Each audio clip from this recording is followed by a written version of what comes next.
Hola, hola, ¿cómo están? Deseándoles que se encuentren en armonía y equilibrio. Bienvenidos a este programa Adentro y Afuera de la Escuela Alteridad. Soy Atahualpa Oviedo Freire y hoy me encuentro con Carlos Andrés Gallegos. Él es un ecuatoriano que se encuentra radicado ya algún tiempo en Estados Unidos y nos interesa ver cuál es su perspectiva, sus nociones, sus concepciones sobre lo que sucede en Estados Unidos, de cómo un ecuatoriano percibe la realidad de este país. ¿Qué tal, Carlos? ¿Cómo estás? Hola, Atahualpa. Pues qué gusto verte y tener la oportunidad de contar cuál ha sido mi experiencia en los Estados Unidos, digamos, hasta la fecha. Bien, cuéntanos cómo asistas a Estados Unidos, qué es lo que te ha impulsado, qué te ha llevado hacia Estados Unidos y cuánto tiempo ya estás por allá. Bueno, yo me dedico a la investigación aplicada. Trabajo fundamentalmente dentro de lo que es la academia y mi trabajo como académico, investigador, lo empecé en el 2007 y pues he ido avanzando en mi carrera en diferentes fases, incluido una maestría que pude hacer en Australia y luego volví al Ecuador, estuve trabajando en varios proyectos de investigación y luego vine acá a hacer mi doctorado. Y Entonces yo cuéntanos hice. qué es lo que haces, cuéntanos qué tipo de investigaciones haces. Bueno, yo trabajo en una serie de áreas, todas interrelacionadas. Trabajo fundamentalmente con poblaciones rurales, poblaciones indígenas, fundamentalmente en el Ecuador y un poco en Perú y Bolivia. Y trabajo con también comunidades nativas americanas aquí más en una forma a nivel de lo que hacemos desde la universidad. De hecho, soy profesor asociado del Centro Buder de Estudios Nativos Americanos. ¿Y por qué Estados Unidos? ¿Por qué no otro país? ¿Qué es lo que te ha impulsado a ir hacia allá? Bueno, eso era un poco lo que estaba pensando en cuanto a por qué decidí hacer mi PhD acá, y es por el modelo de los Estados Unidos con respecto a los PhDs. El tipo de rigor que hay para formarte aquí es algo que yo buscaba. O sea, yo buscaba tener, por ejemplo, 2 años de cursos intensivos a nivel doctoral, que aumentó de manera sustancial mi caja de herramientas con respecto al tipo de investigaciones que yo hago. Había también el reto de, por ejemplo, pasar diferentes estadios dentro del programa y finalmente el estar en un ambiente interdisciplinario, en un ambiente en donde había mucho trabajo internacional, también mucho trabajo local con comunidades que a mí me interesaba involucrarme y entender. Y pues un poco eso ha sido. ¿Y cómo te ha ido en Estados Unidos? ¿Cuál ha sido la recepción, la acogida o tal vez los problemas, los desafíos? ¿Cómo te ha tratado Estados Unidos? Bueno, yo creo que bastante bien. Yo creo que es una sociedad bastante generosa. Eh, no digo que no haya problemas, no digo que no haya dificultades. Hay problemas especialmente de justicia social que son importantes de entender y de tratar. Pero en términos generales, yo la veo como una sociedad generosa. Menos mi experiencia ha sido muy positiva. Es una sociedad sumamente diversa. Posiblemente es el país que más diversidades acoge en términos de nacionalidad y de culturas. Entonces, pues yo acabé mi doctorado y luego pude pasar a un postdoctorado, lo cual es maravilloso. Yo me dedico a hacer investigación, que es lo que amo. Cuando dices de una sociedad o un país generoso, te estás refiriendo a, o nos podrías más bien ampliar a qué te refieres, qué quieres decir con eso. Sí, yo creo que no es un referente, es mi experiencia personal de cómo a nosotros nos ha ido, de hecho a mi esposa y a mí, en cuanto al tipo de oportunidades que hemos ido teniendo. Por ejemplo, como yo digo, yo hice mi doctorado con financiamiento de la universidad. No tuve que preocuparme durante mi doctorado por mis gastos porque tuve una beca completa para estudiar. Además, tenía un fondo anual para irme a conferencias, para comprarme libros. Si en algún momento, un momento necesitaba una computadora, pues el programa me lo dio. Luego incluso me dieron fondos para hacer mi investigación en el extranjero. Entonces mi experiencia personal ha sido muy favorable. La de mi esposa ha sido bastante parecida. Por ejemplo, ella trabajó en una escuela granja orgánica y la becaron completamente. Y, o sea, podría contarte una cantidad importante de, de ese tipo de historias. Y algo que, por ejemplo, veíamos, por ejemplo, mi esposa fue un tiempo intérprete en clínicas en la ciudad de San Luis, que es donde vivíamos.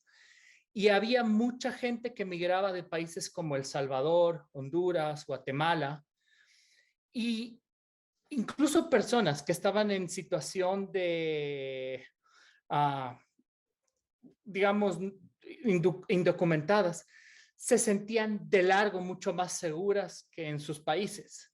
Decían, mira, aquí, bueno, pues puede venir lo que llaman la migración. No les preocupaba tanto como, por ejemplo, un pandillero en Salvador que les amenazaba de muerte y que quería casarse con, qué sé yo, con la hija menor. O sea, ese tipo de situaciones limítrofes o el pasar por una temporada de inseguridad alimentaria terrible y no saber qué vas a comer la siguiente temporada. O sea, eh, la, la experiencia de personas, incluso que vienen en condiciones que no son las que yo, con las que yo llegué, que son de privilegio, incluso a ese nivel, pues yo he escuchado historias que son interesantes, que...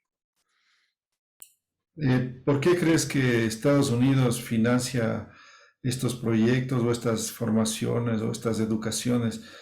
¿Será que simplemente es generosidad o hay algo por atrás, hay un interés, un propósito? ¿Será que, como decimos, un gringo puede así nomás formar y preparar a gente o hay algo por atrás? Bueno, yo creo que algo que es bien importante siempre cuando se tienen estas conversaciones es diferenciar los estados de las personas.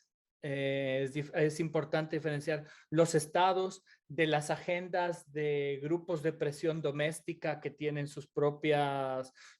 persiguen sus propios intereses, porque esas son dinámicas de poder a lo largo y ancho del planeta. Entonces, sin entrar en esa parte del debate que es mucho más compleja, yo lo que creo que ha sucedido en países como Estados Unidos, que son básicamente, que se convirtió en el hegemón después de procesos históricos de expansión y logró acumular la suficiente riqueza y capacidad y, digamos, poder duro y poder suave de invertir en educación y de tener una cantidad importante de universidades y de centros de investigación y de alguna manera pensar que puedes entrar a un mercado y ofrecer ese servicio y la gente, mucha gente trata de optar a ese tipo de sí, llamémoslo, pensemos en la educación como una especie de servicio. Entonces, Pero estaríamos hablando de una educación occidental. ¿Y qué es lo que le interesaría a Estados Unidos? Es que justamente preparar a la gente que vaya a dirigir esos en sus países. Es decir, el propósito es que se forme haya una serie de profesionales, de gente que tenga una serie de conocimientos, pero que puedan ir a sus países después de hacer los futuros asambleístas, políticos o los dirigentes de las empresas y que por lo tanto puedan seguir ampliando el pensamiento occidental y puedan ir controlando de esta manera así el mundo, haciendo enlaces, teniendo, digamos, a su propia gente, porque de alguna manera se guarda una relación con cada país, ¿no?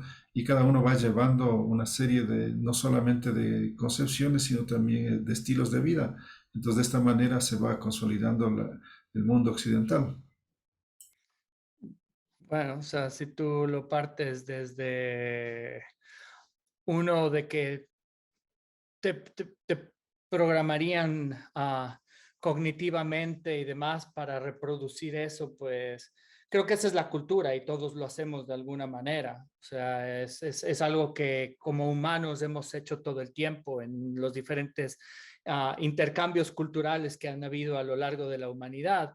Y por supuesto, los ejes de poder van cambiando a lo largo de la historia, ¿no? No siempre fue los Estados Unidos. Si tú haces un vistazo regresivo, pues los imperios se expanden y también importan exportan sus ideas y la gente adquiere cosas en función de estándares, nociones, ideales que salen desde esos centros, ¿no? O sea, Bourdieu, pues, analiza este tema, por ejemplo, del poder simbólico y de la autorización del conocimiento. No quiere decir que al interior de la academia, incluso en Estados Unidos, no haya espacio para el pensamiento disidente o para la decolonización. Creo que esos espacios se dan en este mundo interconectado en todos lados. Ahora, también habría que plantearse si estamos tratando de darle una categoría de bueno o malo a esto, o qué es, o sea, o qué es lo que estás planteando. No, reflexionando por qué hace Estados Unidos, es decir, tu caso es especial y y gente como en tu posición, es decir, que como tú has dicho, son privilegiados que pueden llegar fácilmente y no tienen que hacer mayor gasto, sino por el contrario les apoyan. Incluso tengo ahora un hijo mío que está en esa misma situación en Estados Unidos. Entonces, la pregunta que yo me hago es, ¿qué hay detrás de eso? Es decir, si son altruistas, son generosos, quieren un mundo mejor, o es que hay un proyecto atrás que no necesariamente puede ser en tu caso, digamos que tú vayas a actuar, a enfrentar al sistema, o si lo enfrentaras, quisiera saber cómo quieres enfrentarlo. Es decir, hay inteligencia en Estados Unidos que va siempre recolectando la información de lo que van haciendo, lo que van proponiendo los grupos disidentes, la gente contrahegemónica, y por lo tanto están prevenidos y van sistematizando toda esa información. Y en otros casos, como por ejemplo de mi hijo que está estudiando biología, su PhD, pues que ojalá todos esos, si produce un conocimiento importante, interesante, eso lo van a utilizar, lo van a patentar, lo van a aprovechar, lo van a sacar una ventaja si es que mi hijo lograra algo especial. Y en último caso, digamos, si regresa al Ecuador, entonces él va a tener algún contacto con Estados Unidos, difunde un tipo de concepciones, hace una valoración de Estados Unidos que contradice las concepciones que mucha gente habla del antiimperialismo, que critica Estados Unidos. Entonces va otros que aplauden, valorizan, le redimensionan a Estados Unidos. Entonces, un poco reflexionar sobre eso es la pregunta. Sí, no, de hecho, a mí me parecen bastante legítimas tus preocupaciones, Atahualpa, y de hecho hay, por supuesto, agendas. Normalmente están en otro lado y normalmente esas agendas están mucho más enfocadas en la gente que estudia, por ejemplo, ciencias políticas, gobernanza. Yo veía más que en Estados Unidos, porque no ha sido el lugar donde yo me formé en Estados Unidos, la escuela donde yo estuve es la de trabajo social. En realidad se ven otras cosas ahí. ves más bien muchos más problemas al interior, que sí los hay en Estados Unidos y bastante graves. Pero, por ejemplo, en Australia, que tuve la oportunidad de estar en la Escuela de Política Pública, había mucha gente becada de muchos países africanos y del sudeste asiático, que en sus países ya tenían posiciones de mediano y alto nivel a nivel de Estado. Entonces, si tú piensas, si esas personas van a ir a un centro de educación, sí, occidentalizado, porque lo son, modernos, sí, con lo bueno y lo malo que tiene la modernidad, y retornar a sus países con lo que aprenden, de hecho te diría que sí. Y si eso es malo, yo más que de bueno o malo, yo sí veo un riesgo en la homogenización de la vida.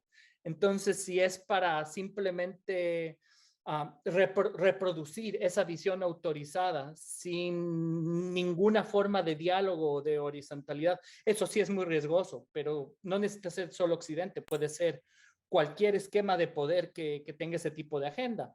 Tú lo puedes ver en muchas dictaduras, en el mismo sudeste asiático o en el Asia, en donde la agenda es homogenizar.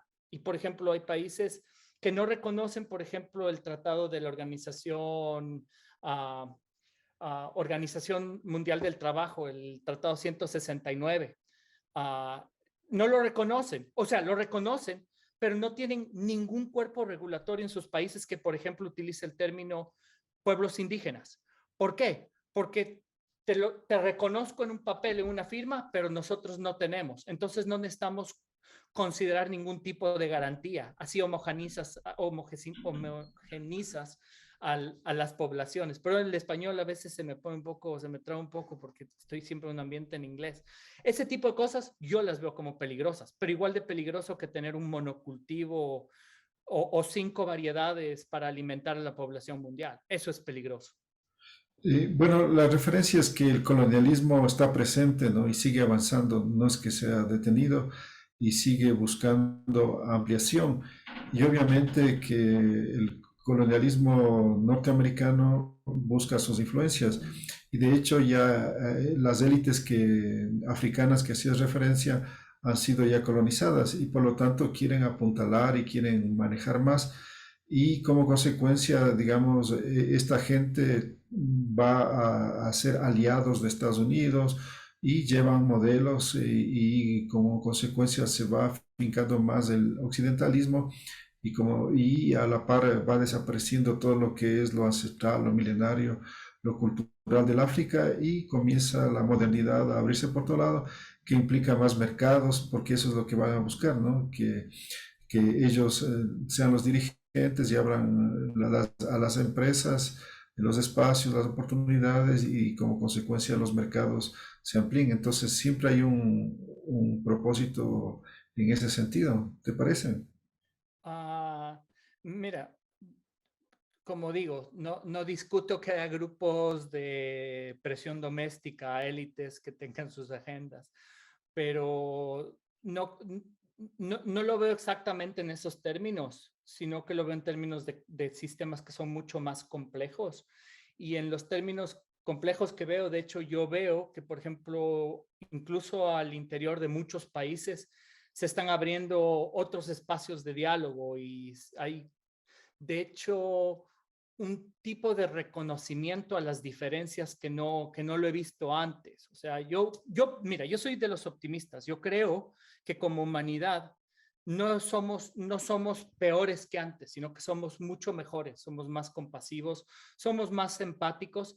Estamos en un escenario crítico con respecto a lo que es medio ambiente. Por ejemplo, el cambio climático es inminente y es un problema muy grave y tenemos que enfrentarlo colectivamente y tenemos que enfrentarlo en función de las diferencias. Y el conocimiento ancestral, por ejemplo, el conocimiento de los pueblos y comunidades indígenas tradicionales, de los pueblos pesqueros, está siendo reconocido. Ahora incluso se lo menciona cabalmente en reportes como el del IPCC, o el de IPES, que es el panel de biodiversidad y servicios ecológicos. Entonces son paneles súper grandes con científicos de todo el mundo, con gente que no necesariamente comparte las mismas opiniones o puntos de referencia, eh, y se están dando estos reconocimientos. Yo creo que es hacia allá donde debemos ir si queremos que la madre tierra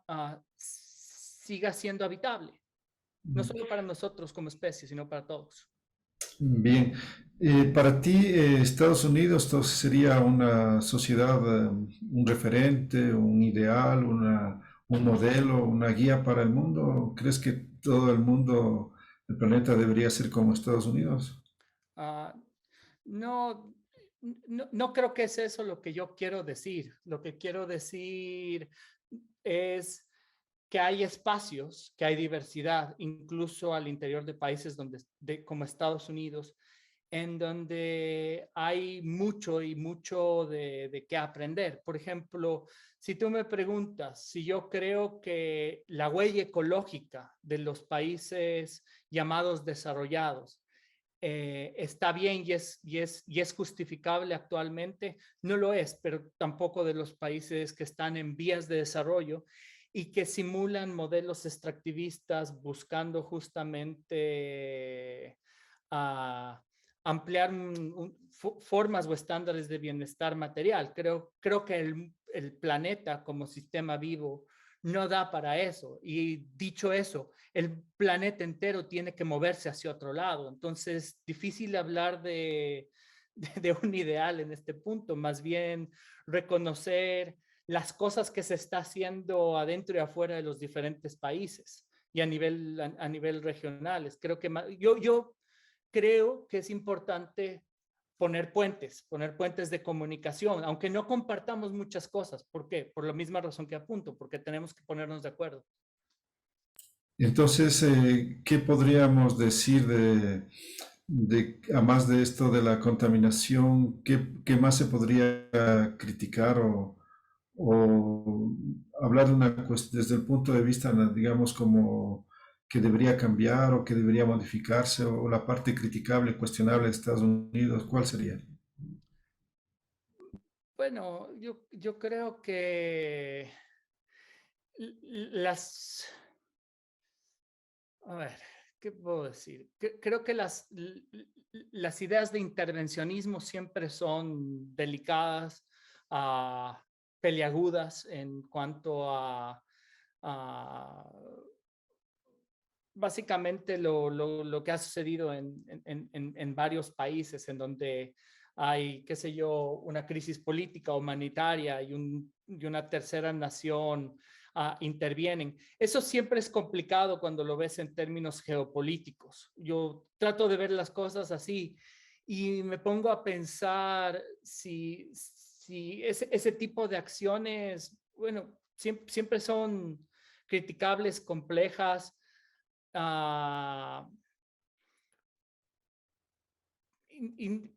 Mira, no sé qué, o sea, siempre es complicado, el intervencionismo siempre es complicado, pero al mismo tiempo tiene sus bemoles y va a haber detractores y gente que los apoya de un lado y otro, ¿no? Bueno, la visión que se tiene desde afuera, lo que algunos suelen decir es hablan de una sociedad súper racista.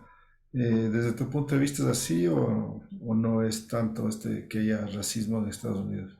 No, claro que hay. Y es uno de los problemas graves. Es uno de los problemas graves.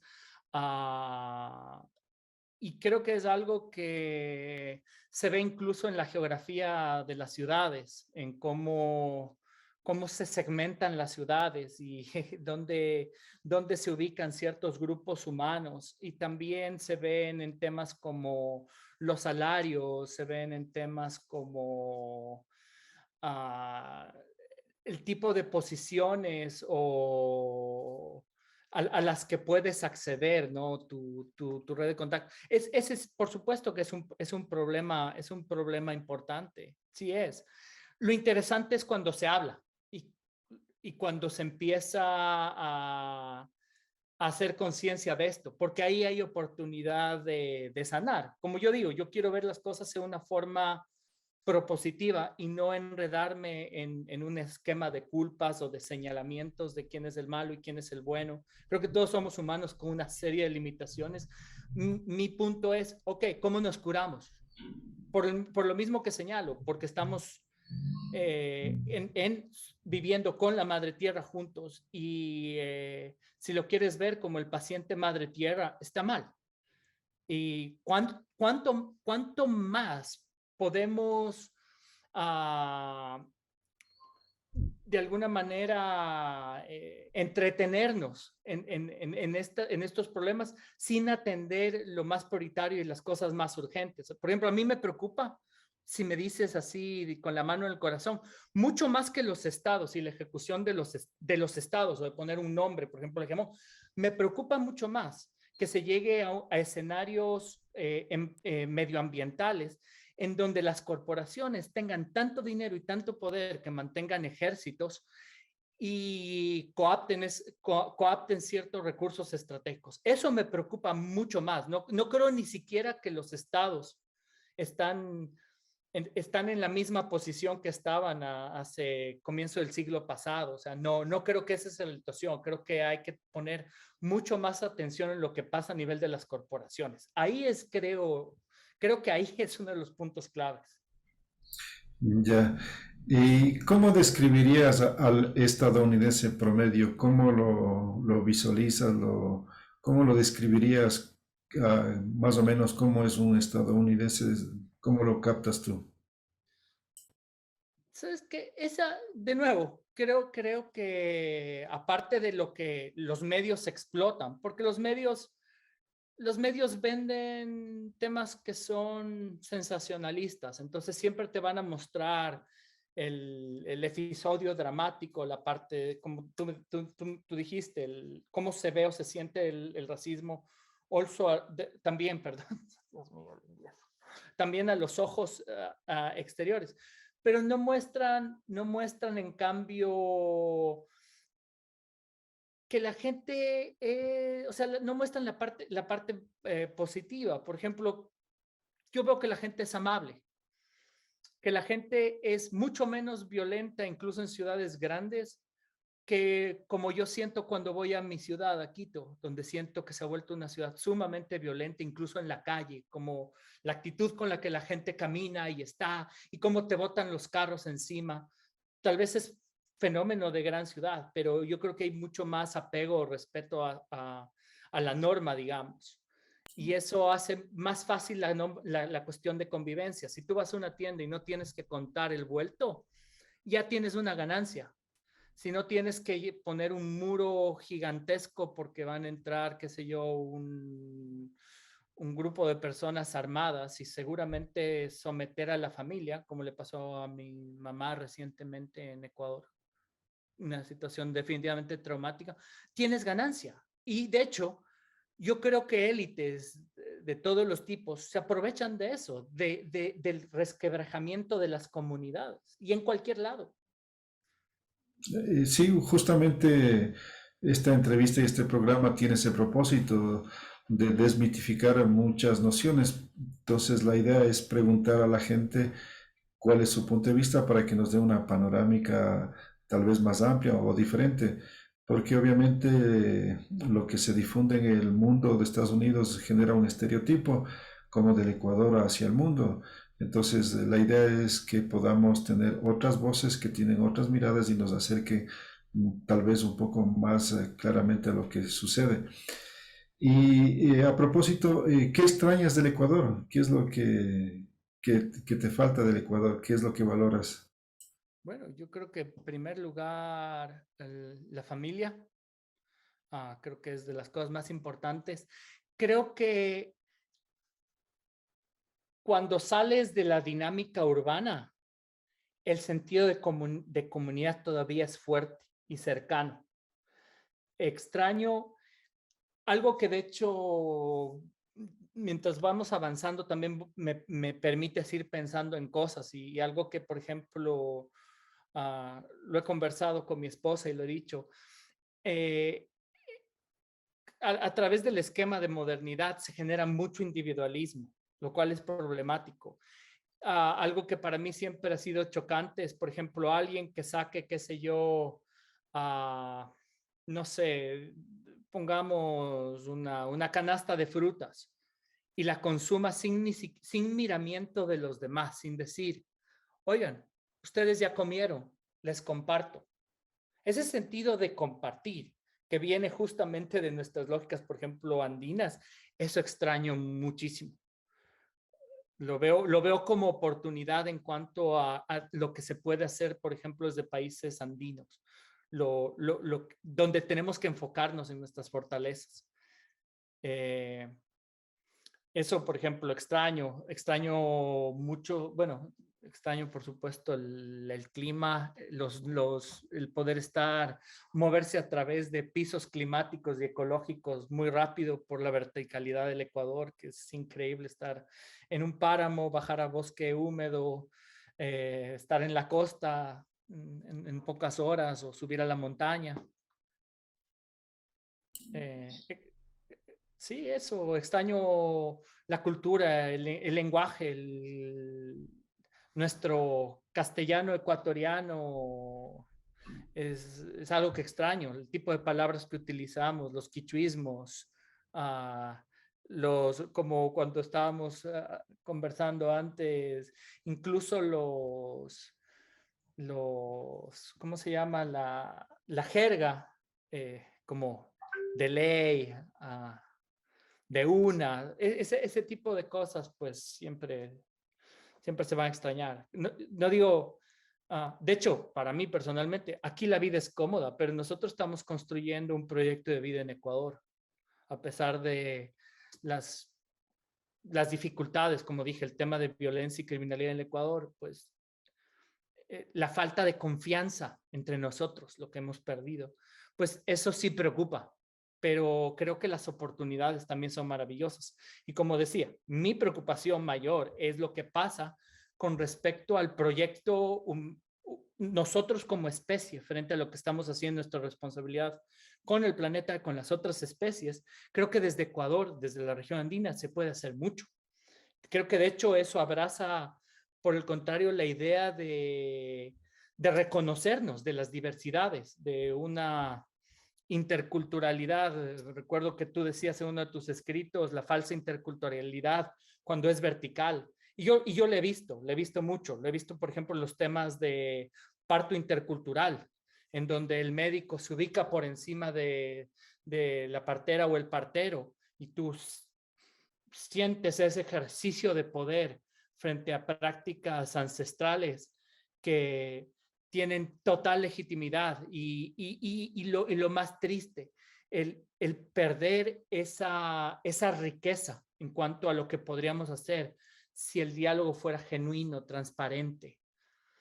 O sea, de verdad creo que el proceso de decolonización sí, y en eso es bien importante el trabajo que tú haces, Atahualpa, es la decolonización de la mente, es la decolonización del corazón, de esa individualidad tóxica, nociva, que nos enferma en primer lugar a nosotros y luego nuestro comportamiento con respecto a todo lo que nos rodea, ¿no?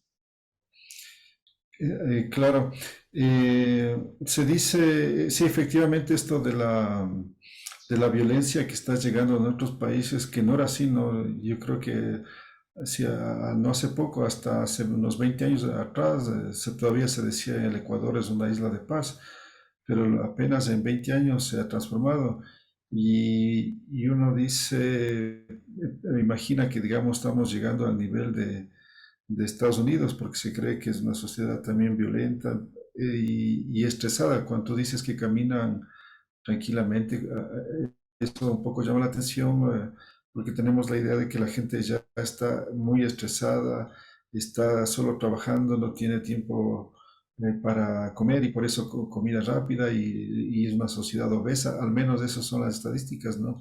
De la cantidad de gente obesa que tiene Estados Unidos y de la cantidad de enfermos, no solo físicos, sino psicológicos, que consumen gran cantidad de antidepresivos, y etcétera, etcétera. Es decir, que están esclavos del trabajo y están solo pensando y viviendo alrededor del trabajo.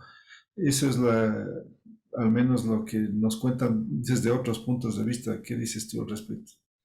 Mira, yo creo que es totalmente cierto lo que tú dices, Atahualpa. Hay, por supuesto, una cultura fuerte de trabajo y cuando uno está, por ejemplo, en mi caso, que soy académico, yo lo siento. Yo sé que las expectativas y la demanda de trabajo es alta. Yo creo que los académicos, los intelectuales en sí, y especialmente gente que trabajamos en investigación aplicada, donde también tenemos que dedicar una cantidad importante de tiempos y esfuerzo a trabajar con las comunidades, que exige, que significa otro tipo de esfuerzos. Trabajamos bastante, pero sí hay una cultura generalizada de mucho trabajo. Eso sí es verdad. Lo de los antidepresivos, lo de los problemas, por ejemplo, de obesidad y de sobrepeso, que de hecho Estados Unidos no está a la cabeza de las estadísticas, sino son países como México y Chile, en donde muchos productos procesados y ultraprocesados han entrado a la dieta de las familias y se consumen en exceso. Más bien lo que empieza a pasar en muchos países, incluido Estados Unidos, por supuesto los países europeos a la cabeza, es que se dieron cuenta del impacto a la salud de los alimentos procesados y ultraprocesados.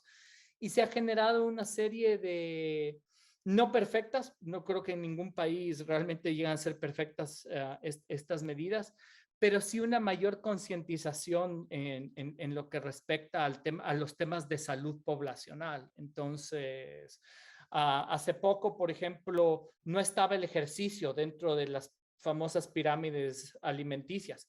Ahora ya se incluye el ejercicio, hay una concientización de, bueno, vidas urbanas, sedentarias, uh, comidas ultracalóricas, hipersódicas, pues tienen un impacto gravísimo, no solo en la casi pandemia de sobrepeso y obesidad, sino en una serie de enfermedades crónicas que se desprenden de eso. Entonces, sí, los problemas sí hay, por supuesto que hay, pero también hay las respuestas.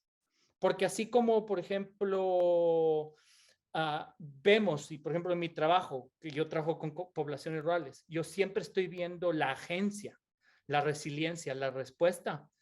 Asimismo, hay respuestas a nivel familiar y de comunidades aquí o en cualquier lugar del mundo. Y hay, digamos, otras formas de transición, ¿no? Por ejemplo, estilos de vida más saludables, dietas basadas en lo local, en productos frescos. Aquí, por ejemplo, mis dos experiencias, tanto aquí en Burlington, donde vivo ahora, y en San Luis, era que se estaban volviendo muy populares y cada vez más los mercados de granjeros. Ese concepto para nosotros en países donde el Ecuador, donde hay mercados mayoristas, donde en el mercado pues se encuentran productos frescos, sanos, es difícil de entender, pero en cambio aquí donde por regla general reinaban los supermercados y donde por mucho tiempo estos modelos fordistas de enlatar las cosas, empacar las cosas, era visto como un tema de transformación positiva de vida. Ya no tengo que cocinar, ya no tengo que pelar, ya no tengo que picar. Ahora se está viendo esa resurgencia del consumo de lo local, de lo consumo de lo fresco. Y es mucho más grande de lo que parece. De hecho, movimientos de agricultura urbana, de agroecología al interior de Estados Unidos son más fuertes de lo que parece. El restablecimiento de espacios comunitarios, por ejemplo, a través de huertas comunitarias, ahora son espacios de resistencia. Mi punto, el que yo hacía, porque tal vez por mi propia formación como psicólogo, yo intento no ver las cosas en función de malo o bueno, sino de dónde están las oportunidades. Y como decía, yo siempre vuelvo al mismo punto de la emergencia es global. Tenemos que aprender a comunicarnos, tenemos que aprender a trabajar juntos. Los ecuatorianos cuando salimos al exterior nos damos cuenta de muchas cosas. Me ha pasado que cuando yo he comenzado a viajar he podido valorizar o darme cuenta y tomar conciencia del Ecuador. ¿Qué es lo que para ti sería lo rescatable, lo que habría que profundizar, que habría que decir al ecuatoriano que no ha salido para que tenga, digamos, valoración, respeto, orgullo, porque como sabemos hay una gran carga de baja autoestima, ¿no? Entonces, ¿qué podrías decirle a esa gente? Bueno, lo dijiste tú, Atahualpa, el tema de autoestima. Creo que mm, nosotros, los ecuatorianos y regionalmente los latinoamericanos, ah, tenemos la autoestima baja. Nos queremos, nos valoramos poco. Eh, creo que no, creo que en el fondo no sorprendió cuando hubo las movilizaciones de octubre, se me han movido ya el calendario en mi 2019. cabeza, del 2019, eh, que hubo toda esta resurgencia de frases racistas que yo al menos ya no estaba acostumbrado a ver, por ejemplo, en redes sociales. Y claro, eso vive, pero el hecho de que haya resurgido te muestra eso, te muestra que no hacemos las paces entre nosotros, para reconocernos con, en diversidad, con todos nuestros valores. Y la única explicación razonable a autosabotearnos como proyectos comunitarios, que eso es en realidad pensando más allá de algo que es país, sino cómo coexistimos, cómo vivimos en algo más que sea bienestar, cómo por ejemplo, llegamos a un proyecto de honesto, de real buen vivir. Y es a través de eso, o sea, creo que se necesita sanar esa parte de autoestima histórica que creo que nos han Sí, ganado nos han ganado en la psicología. Yo creo que desde proyectos de no tanto sí durante la época de la colonia con todos los temas sincréticos y de apropiación de espacios tradicionales, sagrados, el uso de, como tú conoces, fenómenos lumínicos, uh, por parte de las iglesias en zonas, en observatorios prehispánicos, pero yo creo que más duro y peor en la época republicana. Yo creo que eh, ya. Si establecemos ¿cuál sería la diferencia entre el norteamericano, el estadounidense básicamente y el ecuatoriano? ¿Y qué se diferencian? sí, sabes que uh, algo que estoy pensando mientras converso contigo, voy pensando en que es bien difícil. Creo que, por ejemplo, en países tan grandes como Estados Unidos, que tiene una enorme población, no sé si estoy seguro en el número, pero creo que son como 350.000 millones de habitantes. Y como te decía, creo que es el país más diverso del planeta en cuanto a diversidades que están dentro de las fronteras, ¿no? En términos de países y demás. Y se me hace difícil las generalizaciones. El Ecuador también es diverso a su manera. Algo que, por supuesto, siempre es preocupante es que como Estados Unidos es el hegemón, hay mucho etnocentrismo, ¿no? Pues, por ejemplo, no me preocupo en aprender otra lengua. ¿Para qué si todo el mundo aprende inglés? Uh, es, no me preocupo en aprender, qué sé yo, de historias, de las varias historias y de las varias revisiones o de lo que podemos hacer desde, por ejemplo, una arqueología más científica, con un método que nos permite estructurar mejor el pasado. No me preocupo en aprender, ¿para qué? No necesito. Ese tipo de cosas sí los veo como limitaciones del espacio de poder que ocupa todavía Estados Unidos frente al resto del mundo. En cambio, en términos del Ecuador, creo que pasa eso, del tema de la autoestima. Creo que por la autoestima nos autosaboteamos todo el tiempo. Creo que, por ejemplo, el ejemplo que yo decía de tener que contar un vuelto en una tienda es autosabotaje al bien común, a nuestras posibilidades, porque el esfuerzo de desconfiar, o sea, el esfuerzo que tengo que invertir por desconfiar, no nos permite utilizar nuestra energía creativa para crear, para hacer otras cosas. El esfuerzo que tengo que hacer para debatir, para educar, no nos permite llegar a respuestas creativas a los problemas que tenemos o de justamente organizarnos para crear propuestas civilizatorias. Tú sabes que en términos, por ejemplo, de la intelectualidad latinoamericana, siempre se está hablando de propuesta civilizatoria, otra forma, otro entendimiento de ver, de vivir, movilizarle. La parte pragmática es la más complicada. Ok, ¿cómo lo hacemos? Pero ¿Cómo nos no, movemos? pero ¿no te parece que es que así nos educan, así nos forman, así nos preparan? Es decir, no es que nacemos así, sino que cuando somos niños somos muy alegres, muy felices y vamos a la escuela y nos comienzan a enseñar la historia y nos dicen que descendemos de pueblos salvajes, atrasados, primitivos, etcétera, etcétera, y que gracias a los españoles, a los conquistadores, nos han traído cultura, civilización, y comenzamos así la carrera en el proceso donde vamos perdiendo la autoestima y nos dicen que somos subdesarrollados, que somos tercermundistas y así se va aumentando esto y cada vez nos van diciendo que estamos atrasados, que somos un mal ejemplo para el mundo y etcétera, etcétera, y lo repiten los mismos ecuatorianos y lo repiten afuera.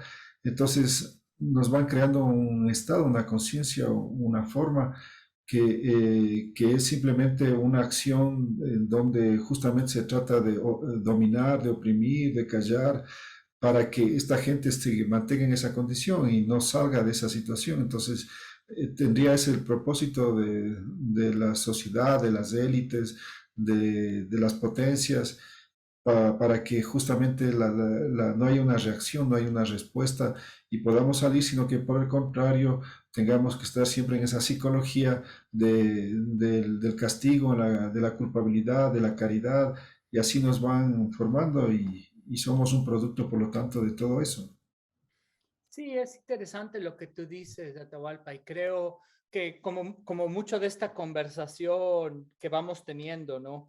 Es una especie de sí y no, es sí en algunas cosas, como por ejemplo, y tienes mucha razón en la perpetuación de ese tipo de narrativas, pero también es cierto, y hay que reconocer que hay nuevas narrativas también y que varias, por ejemplo, de las narrativas también las hemos construido con esfuerzo conjunto. Por ejemplo, algo que, por ejemplo, para mí es súper revelatorio, para pensar, por ejemplo, en la fuerza de la tradición oral y de los testimonios. Por ejemplo, hay aquí en la parte del uh, medio oeste de los Estados Unidos, un sitio de pirámides de tierra que se llama Cahokia, donde hubo una civilización, los Missourians. Y básicamente parte de la reconstrucción que se ha hecho con, digamos, con una arqueología, una antropología más avanzada que la inicial que llegó, es entender que las narrativas originales transmitidas a los pueblos que se ubicaron en esa zona eran bastante precisas de cómo eran las cosas en esos tiempos. Y creo que eso dice dos cosas. Para mí, eso apunta al valor en la pluralidad, en el poder justamente llegar a un punto de la historia, de la humanidad, como el actual, en donde nos podemos reinventar con cosas, en donde podemos empezar a colaborar. Hace un rato, por ejemplo, hablábamos de la agroecología. Muchas comunidades tienen prácticas ancestrales que son sumamente complejas que han tomado posiblemente siglos de experimentación, de observación y por supuesto también una forma de ver, de sentir el mundo, que no necesariamente es la misma que viene dada por Occidente desde ópticas eurocentradas, y, y reconocer eso y ver, ok, hoy por hoy, ¿dónde podemos trabajar juntos? ¿Cómo podemos rescatar? ¿Cómo podemos escalar? ¿Qué podemos hacer con esto? ¿Cuál es la resiliencia de estas especies ahora que, por ejemplo, el cambio climático es inevitable? Como digo, yo vuelvo al punto de necesitamos, y tienes razón lo que decías de lo del el salvaje, el primitivo, el bárbaro. Por supuesto, yo también crecí una parte de mi escuela con ese tipo de narrativas y definitivamente no es como yo pienso actualmente, no es como tú piensas, es un punto en donde vemos y entendemos otras cosas, porque como humanos nos reinventamos y siempre estamos navegando en complejidad, porque así son las sociedades humanas. Bien. Para finalizar, si quisieras algo añadir, algo que no he preguntado y que quisieras participar, y no sé cómo te has sentido en cualquier cosa que quieras para finalizar. Bueno, a mí me encantó el diálogo contigo, Atahualpa. La verdad es que para mí siempre es un gusto compartir contigo. Tú sabes que yo soy una persona de mente abierta. Siempre estoy en un proceso de aprendizaje. También siempre estoy en un proceso de automonitoreo de mis propias percepciones, de mis actitudes frente a las cosas, frente a los demás, frente a la vida. Ah, y creo que ese es el tipo de ejercicio que necesitamos, monitorearnos. También el ejercicio constante de la compasión, de la empatía, creo que nos puede permitir justamente conectarnos.